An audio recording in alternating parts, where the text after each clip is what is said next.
أعوذ بالله من الشيطان الرجيم. بسم الله الرحمن الرحيم. رب اشرح لي صدري ويسر لي أمري واحلل عقدة من لساني يفقهوا قولي. سبحانك لا علم لنا إلا ما علمتنا إنك أنت العليم الحكيم. رب ارحمهما كما ربياني صغيرا. اللهم فانصر ساكر المسلمين في كل مكان أينما كانوا ومن كانوا. رب أعوذ بك من همزات الشياطين وأعوذ بك رب أن يحضرون. حسبي الله لا إله إلا هو عليه توكلت وهو رب العرش العظيم. فاطر السماوات والأرض أنت ولينا في الدنيا والآخرة توفنا مسلمين والحقنا بالصالحين. اللهم إنا نسألك الإيمانا كاملا وعلما نافعا ورزقا واسعا وشفاء من كل داء. اللهم صل على سيدنا محمد عبدك ورسولك وصل على المؤمنين والمؤمنات والمسلمين والمسلمات. اللهم إنا نسألك خير ما سألك منه نبيك محمد صلى الله عليه وسلم ونعوذ بك من شر ما استعاذ منه نبيك محمد صلى الله عليه وسلم. أنت المستعان وعليك البلاغ ولا حول ولا قوة إلا بالله. رب ارحمهما كما ربياني صغيرا. اللهم حببنا إلينا الإيمان وزينه في قلوبنا وكره إلينا الكفر والفسوق والعصيان وجعلنا من الراشدين. اللهم اغفر لنا ولإخواننا الذين سبقونا بالإيمان. ربنا ولا تجعل في قلوبنا غلا للذين آمنوا ربنا إنك رؤوف رحيم. أعوذ بالله من الشيطان الرجيم. بسم الله الرحمن الرحيم. تو آج کا ہمارا جو سبق ہے وہ 8ویں سپارے کا رویژن ہے کہ کل الحمدللہ 8واں سپارہ مکمل ہو گیا تھا. آج اس میں کچھ مخصوص چند آیات کو دوبارہ دہرائیں گے تاکہ جو اہم اہم باتیں ہیں پورے سپارے کی وہ سامنے آ جائیں. تو اس کی پہلی آیت ہے جی آیت نمبر 111. اس میں اللہ جل شانہ نے پیچھے جو بات چل رہی تھی کفار کے بارے میں کہ چاہے ان کو جتنی مرضی اللہ کی نشانیاں دکھا دی جائیں یہ ایمان نہیں لائیں گے. اسی سلسلے کی یہ آیت مبارکہ بھی اسی کے ساتھ ہے کہ فرمایا وَلَوْ أَنَّنَا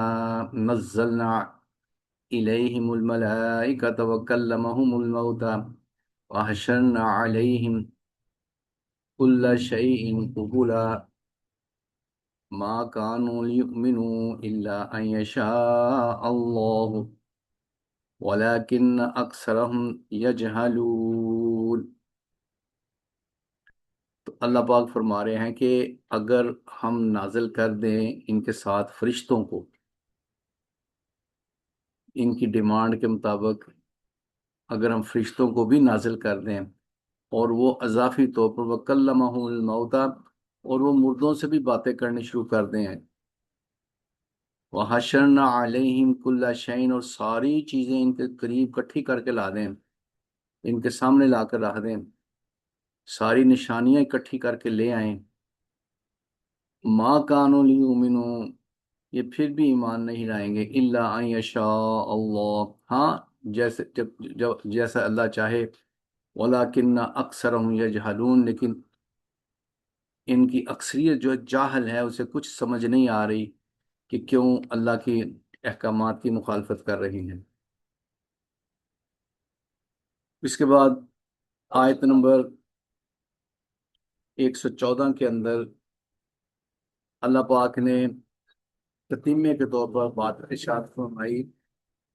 تو میں افغیر اللہ ابتغی حکما وهو الذی انزل الیکم الکتاب مفصلا والذین آتیناہم الکتاب یعلمون انه منزل من ربک بالحق فلا تکونن من الممترین۔ اللہ پاک نے نبی پاک صلی اللہ علیہ وسلم کو مخاطب کرتے ہوئے فرمایا کہ ان کو بتاؤ، ان کے بارے میں یہ جو انکار کیے جا رہے ہیں مسلسل، افغیر اللہ ابتغی حکما، کیا یہ اللہ کے علاوہ کسی اور کو اپنا حاکم بنانا چاہتے ہیں؟ حالانکہ اس اللہ نے وَهُوَ الَّذِي أَنزَلَ إِلَيْكُمُ الْكِتَابَ مُفَصَّلًا، اس اللہ نے تو تمہارے لیے آسمان سے کتاب نازل کی ہے تفصیل کے ساتھ۔ اب اس قرآن کے نازل ہونے کے بعد کسی اور سے فیصلہ کروانا، کسی اور ذاتے کو سمجھنا کرنا، اللہ کہتا ہے اس کی ضرورت نہیں ہے، کیونکہ میں نے تو یہ قرآن مجید کو تفصیل کے ساتھ نازل کر دیا ہے۔ فرمایا والذین آتیناہم الکتاب یعلمون، یہ جن کو اللہ کہتے ہیں ہم نے پہلے سے کتاب دی ہوئی ہے، یعنی کہ تورات اور انجیل، یہ جو اس لائن کو سارا سمجھتے ہیں، اور وہ کیا ہے ان کا بارے میں کیا، والذین آتیناہم الکتاب یعلمون انہ منزل من ربک بالحق، وہ بڑی اچھی طرح جانتے ہیں کہ یہ قرآن مجید آسمان کی طرف سے، تمہارے رب کی طرف سے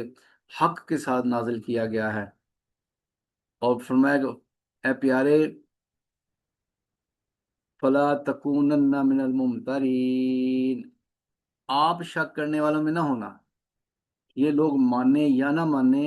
لیکن آپ کا ایمان اور یقین یہی ہو،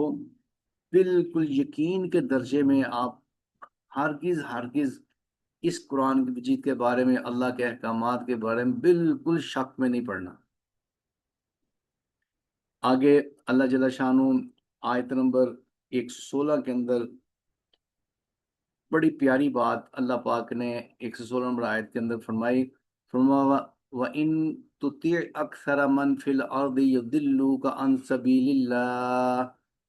إِن يَتَّبِعُونَ إِلَّا الظَّنَّ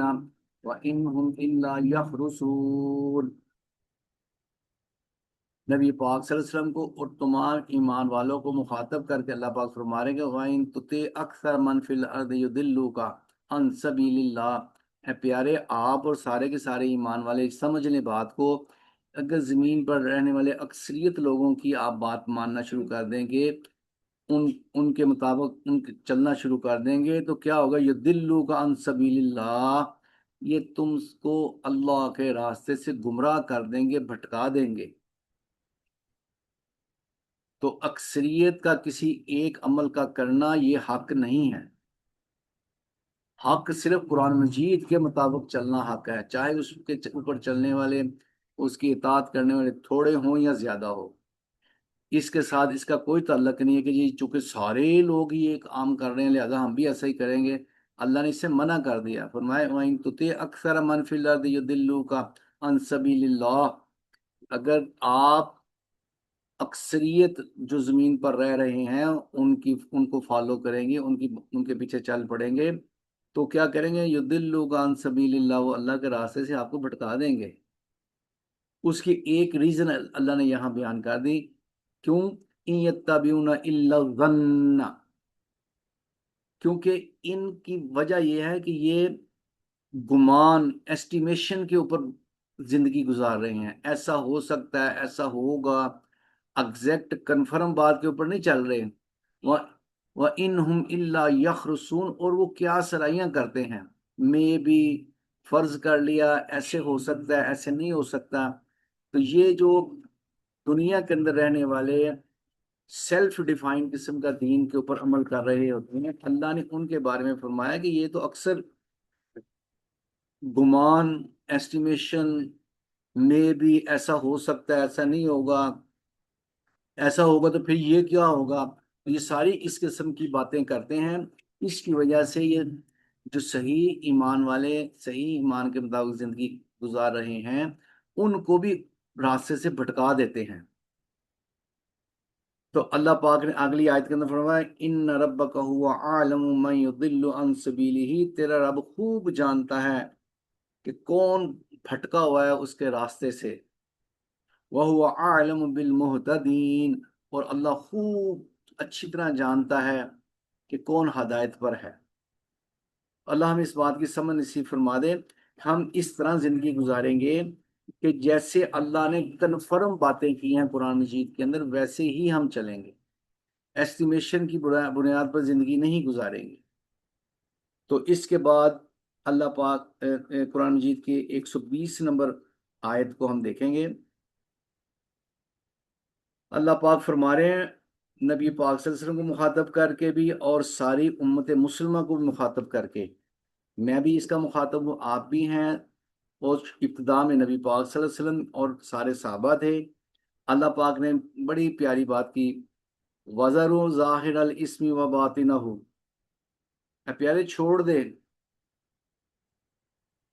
تمام ظاہری گناہوں اور چھپے ہوئے گناہوں کو، چھوڑ دو ایسے تمام چیزوں کو جو گناہ کا موجب بن رہے ہیں، چاہے وہ چھپے ہوئے، چاہے نظر آ رہے ہیں چاہے نہیں نظر آ رہے، چاہے سمجھ آ رہے ہیں یا نہیں آ رہے، لیکن اگر گناہ کی بات ہے تو اللہ کہتا ہے چھوڑ دو، وَذَرُوا ظَاهِرَ الْإِثْمِ وَبَاطِنَهُ إِنَّ الَّذِينَ يَكْسِبُونَ الْإِثْمَ سَيُجْزَوْنَ بِمَا كَانُوا يَقْتَرِفُونَ، یقیناً جو لوگوں نے کمائی کی، گناہ کمائے، گناہ والے اعمال کیے، سیجزون، ان قریب ہم ان کو اس کا بدلہ دیں گے، بما کانوا یقترفون، جو وہ کمائیاں کیا کرتے تھے، جو وہ اعمال کیا کرتے تھے، اس کا بدلہ ان قریب ان کو دے دیا جائے گا۔ اللہ پاک ہمیں اس بات کی سمجھ نصیب فرما دے۔ بعض اوقات ایسا ہوتا ہے جیسے آج کل کے دور کے اندر وداؤٹ کیا کہتے ہیں نا، کسی پراپر وجہ کے بہت زیادہ موبائل کا استعمال کرنا، یا یہ میڈیا جتنا بھی ہے ہمارا، اس میڈیا کا استعمال کرنا، یہ ہمارے لیے بہت سارے چھپے ہوئے گناہوں کو ظاہر کرنے کا ذریعہ بن جاتا ہے۔ اس میں کم از کم منیمم تو یہ ہے کہ بھئی جتنی بھی تصاویر اس کے اندر آ رہی ہوتی ہے میڈیا کے اندر، اگر مرد دیکھ رہے ہیں تو عورتوں کی ساری تصویریں دیکھنا حرام ہے، ان کے لیے منع ہے، اور عورتیں دیکھ رہی ہیں تو مردوں کی ساری تصویریں دیکھنا منع ہے، اللہ کی طرف سے حکم نہیں ہے ان کو دیکھنا، ان کے کلوز اپ لینا۔ تو یہ بہت سارے ایسے چھپے ہوئے گناہ ہیں جو بظاہر نظر نہیں آ رہے ہوتے، لیکن بہت ساری برائیوں کا ذریعہ، اور بہت سارے ایسے سین آتے ہیں شارٹس کے اندر اور کیا کہتے ہیں سکرولنگ کے اندر، کہ جو بالکل چھپے ہوئے گناہ ہوتے ہیں، لیکن چونکہ ہم مسلسل اس کو موبائل کو استعمال کریں گے تو وہ پھر کیا کہتے ہیں وہ گناہ کا ذریعہ بن جاتے ہیں۔ اس لیے ہمیں ان ساری چیزوں کو اللہ نے کہا چھوڑ دینے کا حکم دیا ہے، وَذَرُوا، چھوڑ دیں، حکم کا امر کا صیغہ ہے اللہ پاک کی طرف سے، کہ چھوڑ دیں ان سارے گناہوں کو، چاہے وہ چھپے ہوئے ہیں چاہے وہ ظاہر ہیں، کیونکہ جو یہ اعمال کریں گے اللہ کہتے ہیں میں پھر عن قریب ان کو اس کا بدلہ دوں گا۔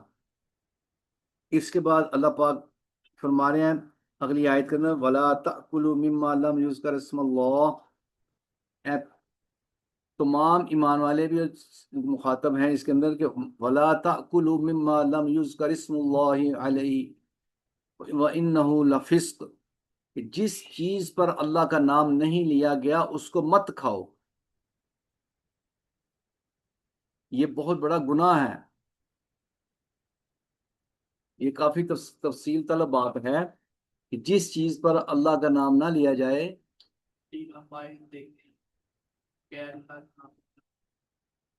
یہی بات ہے، یہی بات لانا لگو کہ وَلَا تَأْكُلُوا مِمَّا لَمْ يُذْكَرِ اسْمُ اللَّهِ عَلَيْهِ وَإِنَّهُ لَفِسْقٌ، اللہ پاک فرما رہے ہیں کہ جس چیز پر اللہ کا نام نہ لیا جائے اس چیز کو نہ کھاؤ،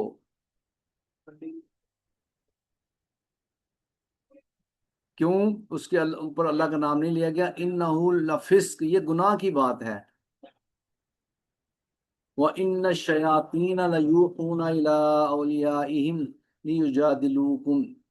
وَإِنْ أَطَعْتُمْ إِنَّكُمْ لَمُشْرِكُونَ۔ تو اس سلسلے میں جو آیت کے شروع میں بات کہی جا رہی ہے اللہ پاک کی طرف سے کہ جس چیز پر اللہ کا نام نہ لیا گیا ہو اس چیز کو مت کھاؤ، مراد اس کی یہ ہے کہ جتنی بھی صدقہ خیرات کی چیزیں ہوتی ہیں اگر وہ کسی اور نام سے، اللہ کے علاوہ کسی اور نام سے منسوب کی گئی ہیں تو وہ اس کے کھانے کی اجازت نہیں ہے۔ جو چیز صرف اللہ کی رضا کے لیے تقسیم کی گئی، بنائی گئی، کھلائی گئی، وہی اللہ اس کے کھانے کا حکم دے رہے ہیں۔ جس کے اوپر اللہ کا نام نہیں لیا گیا، اللہ کے غیر کا نام لیا گیا، تو سمجھ لو کہ اس کے کھانے کے لیے اللہ نے منع کر دیا ہے۔ آگے یہ چونکہ کافی تفصیل طلب ہے، اس میں کیا کہتے ہیں حوصلہ کسی کی دل آزاری ہو جائے تو میں اس کے اوپر تفصیل نہیں زیادہ کرنا چاہ رہا، لیکن اتنا سمجھ لو جس چیز کے اوپر اللہ کے غیر کا نام لے لیا گیا وہ حرام ہو جاتی ہے، اس کے کھانے کو روک دیا گیا ہے۔ اور آگے فرمایا کہ ان شیاطین، یقیناً جو شیاطین لیوحون الی اولیاءہم لیجادلوکم، جو شیاطین صفت لوگ ہوتے ہیں وہ انسانوں میں بھی ہیں اور شیاطین کے اندر بھی ہیں، جنات کے اندر بھی ہیں، تو ان کے اندر صفات ہوتی ہیں۔ یہ اللہ نے سورہ والناس کے اندر اس کی ڈیفینیشن کی ہوئی ہے کہ بھئی کیا کہتے ہیں قل اعوذ برب الناس مالک الناس الہ الناس من شر الوسواس الخناس الذی یوسوس فی صدور الناس من الجنۃ والناس۔ یہ جتنے بھی شیاطین ہیں جنات میں سے بھی ہو سکتے ہیں، انسانوں میں سے بھی ہیں۔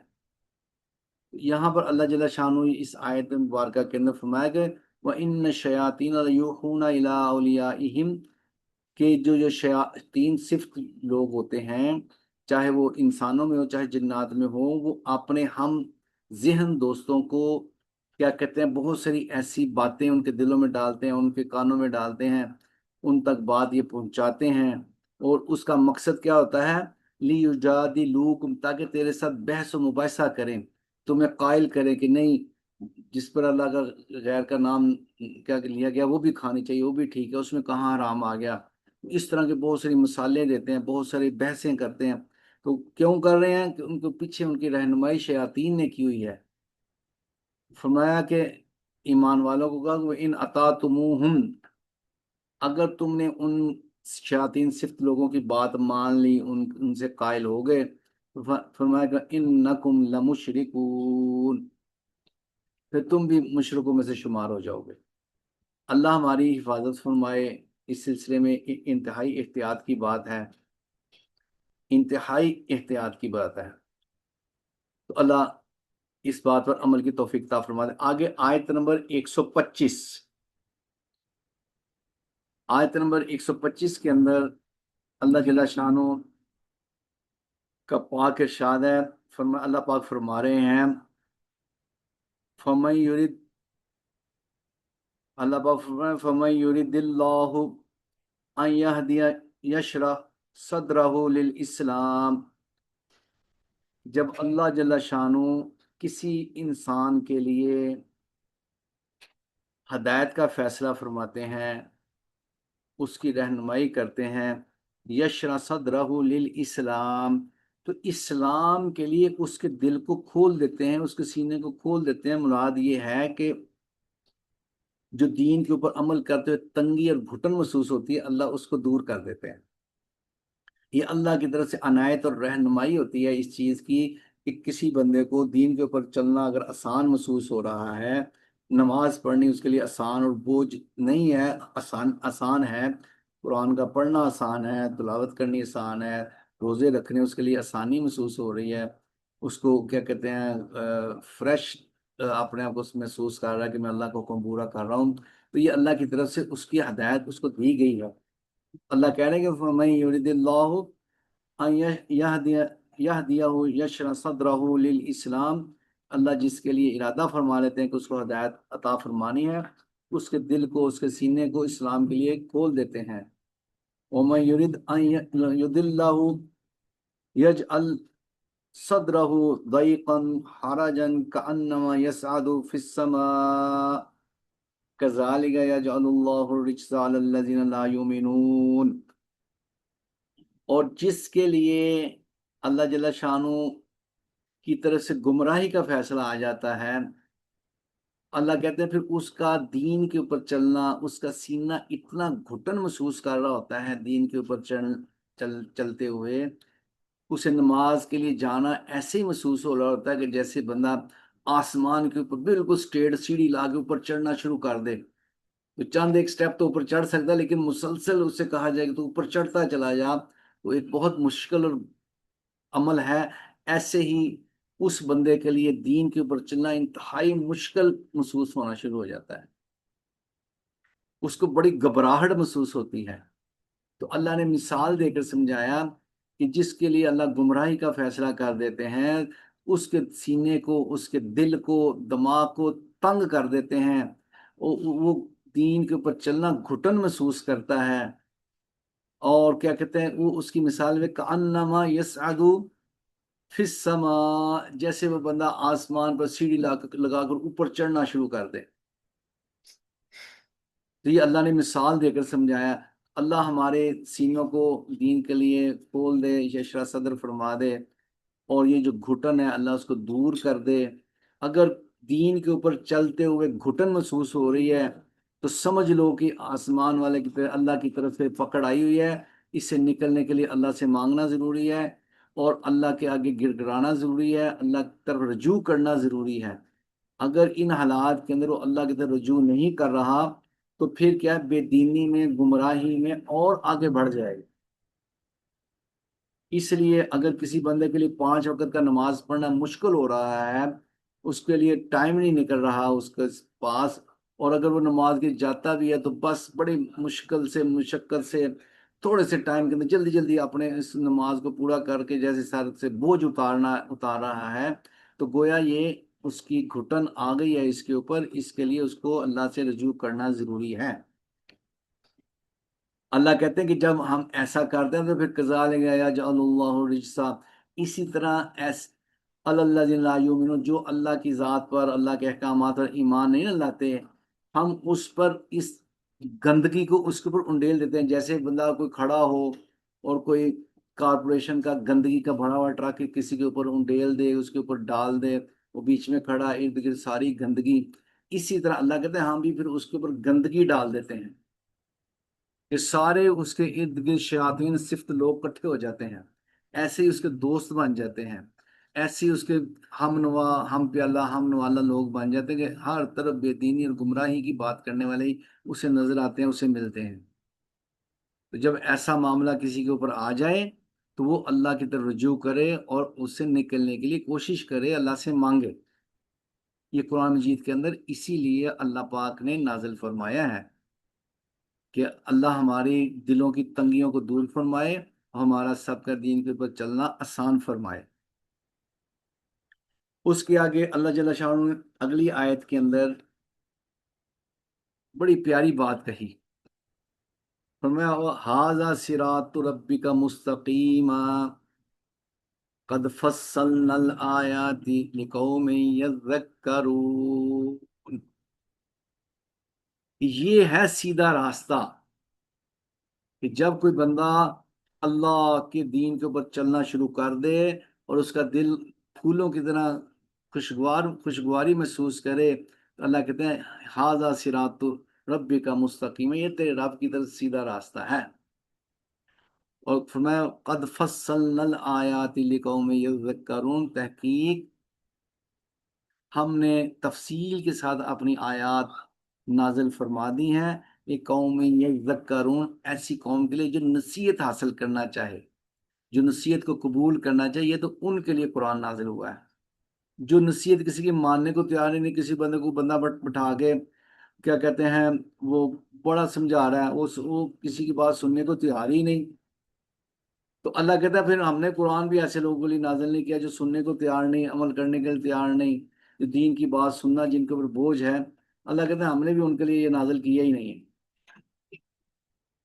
اس کے بعد آگے آیت نمبر 145،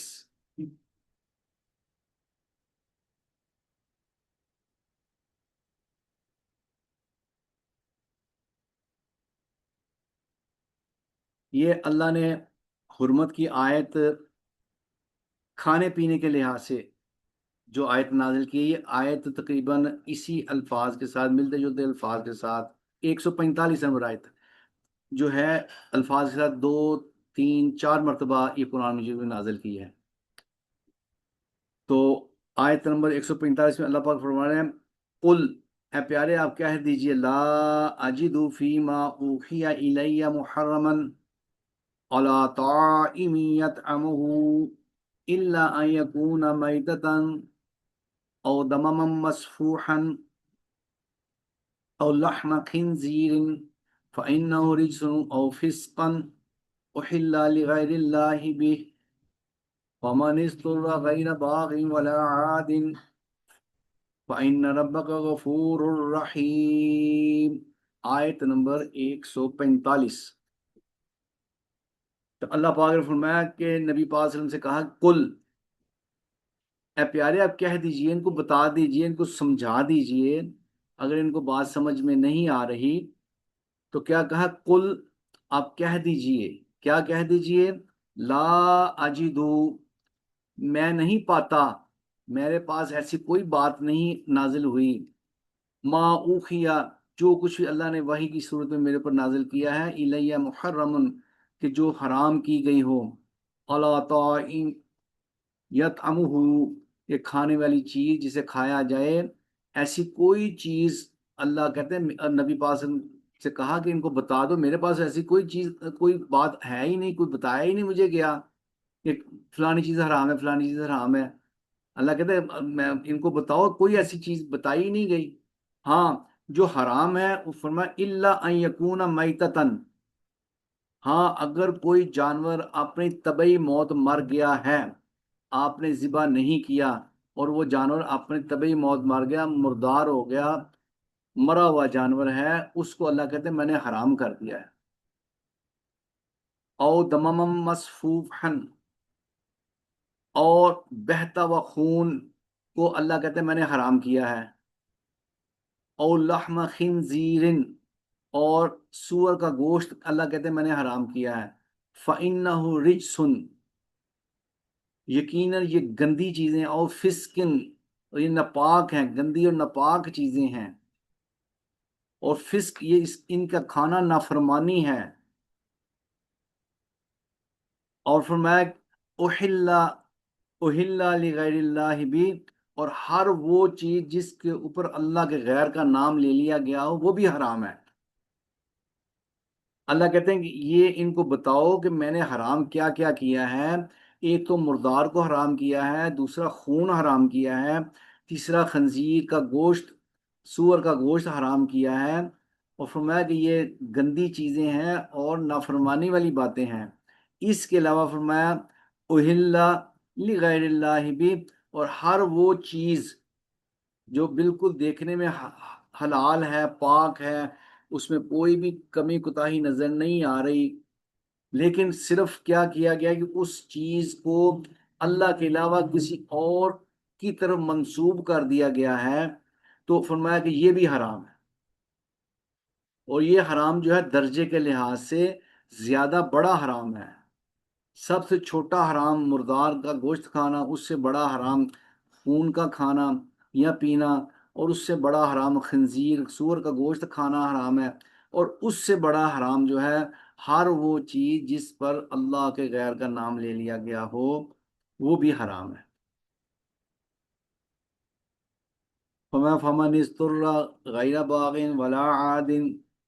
فإن ربک غفور رحیم۔ ہاں اگر کسی شخص کے اوپر ایسی کیفیت ہے کہ وہ بالکل مرنے کے قریب ہے اور اس کے پاس کوئی کھانے والی حلال چیز موجود نہیں ہے، وہ ایسی جگہ موجود ہے، تو اس کے لیے کہا کہ بھی وہ اس میں سے اتنی چیز لے سکتا ہے جس سے اس کا ایک وقت کا، جیسے کہتے ہیں جان بچ جائے، اتنا اس میں سے کھا سکتا ہے۔ اور اس کے اندر 2 شرطیں فرمائی، غیر باغ ولا عاد، ایک تو اس کا کھانا اس کے مزاج کے اندر بغاوت، نافرمانی کا عنصر نہ ہو، دوسرا ولا عادن، اس کی عادت نہ ہو کہ وہ اکثر ایسا کرتا ہو۔ اگر وہ اس صورت میں اتنا کھا لیتا ہے تو فرمایا فَإِنَّ رَبَّكَ غَفُورٌ رحیم، تیرا رب معاف کرنے والا اور رحم کرنے والا ہے۔ تو یہ حرمت کی جو آیت میں نے پڑھی ہے، یہ قرآن مجید میں 4 مرتبہ اللہ پاک نے انہی الفاظ کے ساتھ، ملتے جلتے الفاظ کے ساتھ نازل فرمائی ہے۔ اس کے بعد آیت نمبر 151،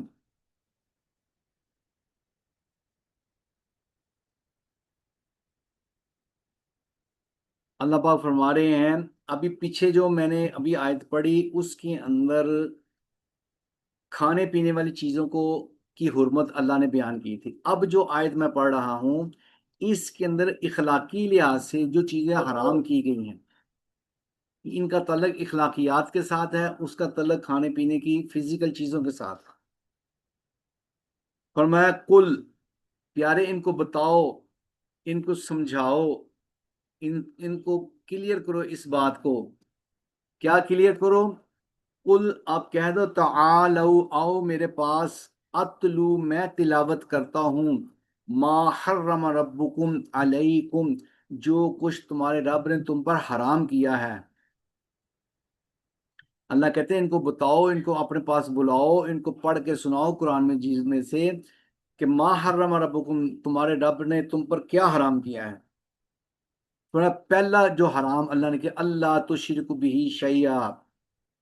اللہ کے ساتھ کسی کو ذرا برابر بھی شریک نہیں کرنا، کسی کو کوئی اختیار کا مالک نہیں سمجھنا، کسی کے بارے میں کوئی ایسا گمان، کوئی ایسی چیز نہیں سوچنی، کہنی، سننی جو صرف اللہ ہی کے لیے مخصوص ہے۔ تو یہ سارا شرک کہلاتا ہے، جو صفت اللہ کی ہے وہ کسی انسان میں سمجھی جائے۔ ایک مثال، زیادہ مثالیں نہیں دیتا، مثال کے طور پر کسی شخصیت کے بارے میں، یا کسی درگاہ کے بارے میں، یا کسی پیر اور پوپ اور پادری اور کسی ایسی چیز، شخصیت کے بارے میں یہ گمان کرنا کہ یا اس کے پاس جائیں گے تو دعا کرائیں گے تو ہمارے ہاں اللہ ہمیں بیٹا دے دے گا، بیٹی دے دے گا، اولاد دے دے گا۔ اب یہ اللہ نے قرآن مجید میں کلیئر الفاظ میں کہا ہوا ہے، آگے آیتیں آئیں گی 25ویں سپارے کے اندر، کہ اولاد کا دینا، نہ دینا، بیٹے دینا، بیٹیاں دینا، دونوں کو ملا کر دینا، یا کسی کو کچھ بھی نہ دینا، ورنہ یہ ساری صورتیں اللہ کہتے ہیں میرے ہاتھ میں، کوئی اس کے اوپر کسی انسان کا کوئی اختیار نہیں۔ اب اولاد کے بارے میں کسی سے جا کے اس طرح کی بات کرنا تو یہ شرک کہلاتا ہے۔ میں نے ایک مثال دی ہے، اس طرح کی ہر لائن کی ہر چیز اس کے اندر شامل ہو سکتی ہے، جو اللہ کے تمام اختیارات ہیں اللہ کے ہاتھ میں ہے، اور کسی انسان سے، کسی شخصیت سے، کسی درگاہ سے، کسی بھی چیز سے کوئی بندہ اس طرح منسوب کرے تو وہ شرک کہلاتا ہے۔ اللہ کہتے ہیں ان کو بتاؤ یہ حرام کیا میں نے۔ دوسرا فرمایا وَبِالْوَالِدَيْنِ احسانا، والدین کی نافرمانی کرنا یہ بھی اللہ کہتے ہیں میں نے حرام کیا ہے۔ اللہ کہتے ہیں وَبِالْوَالِدَيْنِ احسانا، ان کے ساتھ اچھائی کرنا، ان کے ساتھ اچھی خیر والی بات کرنا، اس کو حلال کیا ہے، اور اس کے الٹ جو ہے اس کو حرام کیا ہے۔ اس کے بعد فرمایا وَلَا تَقْتُلُوا أَوْلَادَكُم مِّنْ إِمْلَاقٍ، اور تیسری بات، بڑی بات جو اللہ کہتے ہیں ان کو بتاؤ وہ حرام کیا ہے، اپنی اولاد کو غربت کی ڈر سے، مفلسی کے ڈر سے قتل نہ کرو۔ نحن نرزقکم وإیاہم، ہم تمہیں بھی رزق دیں گے اور ان کو بھی ان کی قسمت کا رزق دیں گے۔ جو بھی اولاد آئے گی اللہ ان کی قسمت کا رزق تمہیں بھی دے گا اور ان کو بھی دے گا۔ اس بنیاد پر اولاد نہ ہو، اولاد کا پیدا نہ کرنا، اولاد کو ختم کر دینا، یہ سارے ضابطے جتنے بھی ہیں، چاہے وہ فیملی پلاننگ کی شکل میں ہوں، چاہے اس کی جدید شکلیں ہوں یا قدیم شکلیں ہوں، تمام شکلوں کے اندر اولاد کا حاصل نہ کرنا اس بنیاد پر کہ غربت ہے اور پتہ نہیں کیا بنے گا، کیسے نظام چلے گا، کیسے رزق کا نظام چلے گا، اس بنیاد پر، اس سوچ کے بنیاد پر اولاد کو نہ حاصل کرنا، اللہ کہتے ہیں میں نے اس کو منع کر دیا، حرام کر دیا ہے۔ اس کے لیے اللہ کہتے ہیں میری طرف سے گارنٹی یہ ہے نحن نرزقکم وإیاہم، ہم تمہیں بھی رزق دیں گے، ان کو بھی رزق دیں گے۔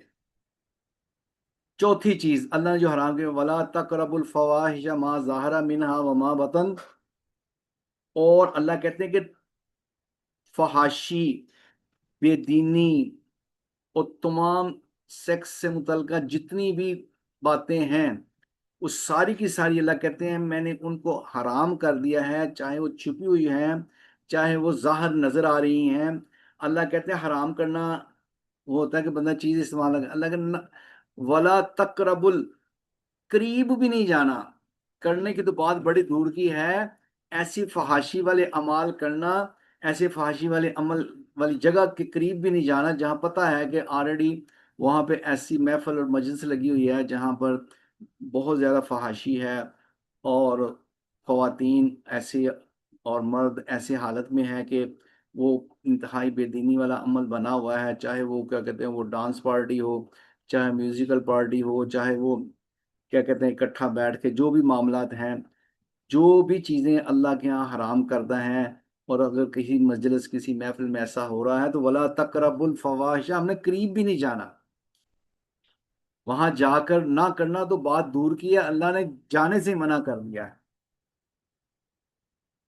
اور اس کے بعد فرمایا پانچواں حرام، اللہ کہتے ہیں میں ان کو بتاؤ، ولا تقتلوا النفس التي حرم اللہ الا بالحق، اور کسی جان کو بلا وجہ قتل کر دینا اللہ کہتے ہیں میں نے اس کو حرام کر دیا ہے۔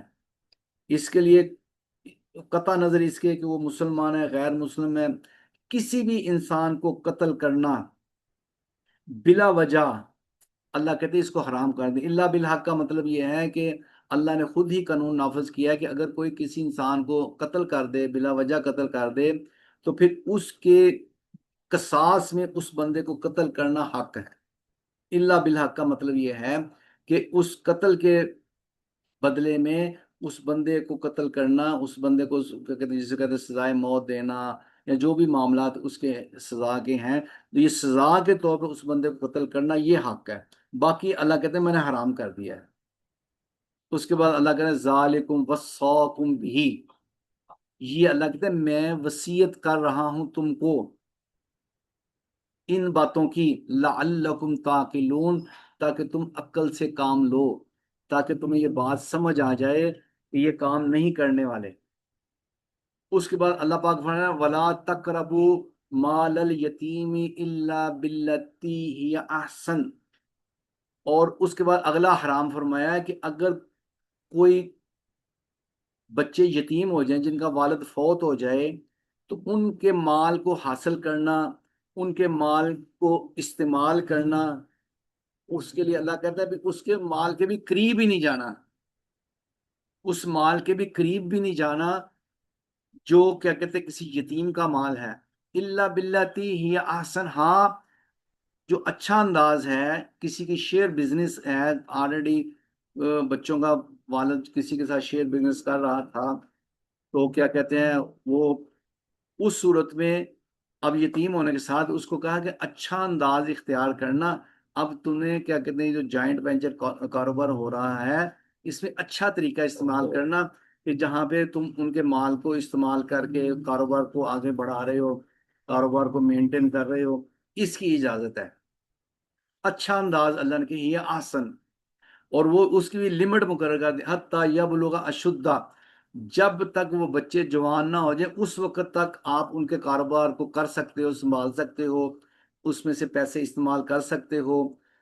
ایک اچھے انداز میں جو معروف انداز ہے، لیکن اس کی لمٹ اللہ نے مقرر کر دی کہ جب تک وہ بچے جوان ہو جائیں اور کاروبار کو سنبھالنے کے قابل ہو جائیں تو بس اب یہ ساری چیزیں ان کو واپس کرنی ہوں گی۔ اللہ نے یہ حرام کر دیا کہ کوئی کسی یتیم کے مال کو، ٹھیک ہے جی ان کا باپ کوئی نہیں، سر پہ کوئی نہیں، کوئی پوچھنے والا نہیں ہے، جدھر مرضی خرچ کر دو، جیسے مرضی اس کو کیا کہتے استعمال کر لو، کون سا کسی کو پتہ ہے، جتنے مرضی بینکوں سے پیسے نکال لو، مال بیچ دو، اور کوئی نہیں تھا ہی اتنا، پڑا ہی ہو، یہ اتنا تھا پہلے سے نہیں تھا، یہ پہلے سے کیا کہتے ہیں انہوں نے فلانے بندے کا ادھار دینا تھا، ایکچولی نہیں تھا، تو یہ ساری باتیں اللہ نے کہا بھی بالکل اس کے قریب بھی نہ جانا، ایسے اعمال نہ کرنا۔ اس کے بعد اللہ کہتے ہیں اور ایک حرام کیا ہے، وَأَوْفُوا الْكَيْلَ وَالْمِيزَانَ بالقسط، اور انصاف کے ساتھ ناپ تول پورا پورا کرنا، لین دین کے بارے میں، میجرمنٹ کے بارے میں، پورے پورے صحیح طریقے سے لین دین کرنا، ناپ تول پورا کرنا، نہ تو کسی کو کم دینا نہ کسی سے زیادہ لینا، اس کے اندر پوری احتیاط کرنا۔ لا نکلف نفسا الا وسعها، ان ضابطوں کے اندر جو اوپر حرام کی چیزیں اللہ نے کی ہیں، ان کو پورا کرنے میں اللہ کہتے ہیں لا نکلف نفسا الا وسعها، ہم کسی جان کے اوپر اس کی وسعت سے زیادہ بوجھ نہیں ڈالتے کہ وہ اس کو برداشت ہی نہ کر سکے، اس کے اوپر عمل پیرا ہی نہ ہو سکے۔ وَإِذَا قُلْتُمْ، اور جب یہ کہا جائے کہ جب تم کسی سے بات کرو تو کیا بات، کیسے بات کرنی ہے؟ فَعْدِلُوا، پھر بات جب بھی کرو تو انصاف کی بات کرو، وَلَوْ كَانَ ذَا قُرْبَى، وَلَوْ كَانُوا ذَا قُرْبَى، چاہے وہ